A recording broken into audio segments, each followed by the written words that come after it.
মাজারে গিয়েছিলেন কখনো মানত করতে খুঁজে পাওয়ার জন্য?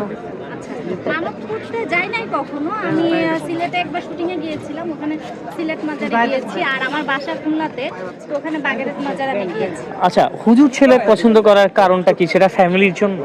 ফ্যামিলির জন্য না, আমার পার্সোনালি দাড়ি থাকবে, 5 ওয়াক্ত নামাজ পড়বে, হজ করবে। আমার শেষ মুহূর্তে জান্নাতে যেতে চান? আমার নাম জান্নাত, অবশ্যই আমার নামের কারণে হলো আল্লাহ আমাকে জান্নাতে নেবে। আপনার কালচার, আপনার যে এগুলো কি ইসলাম বা হুজুররা পছন্দ করবে যে অভিনয়?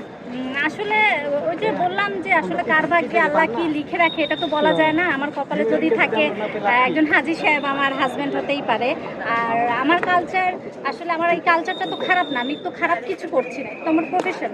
বাট আমি ইসলাম মানি কিনা বা আল্লাহকে বিশ্বাস করি কিনা এটা হচ্ছে বড় কথা। শুনেন, আসলে পোশাকটা বড় কথা না। আমি বোরকা পরে যদি আমার চোখ দিয়ে আমি খারাপ দৃষ্টিতে খারাপ কিছু দেখি, খারাপ কিছু বলি, মানুষকে নিয়ে সমালোচনা করি, এটাই হচ্ছে খারাপ।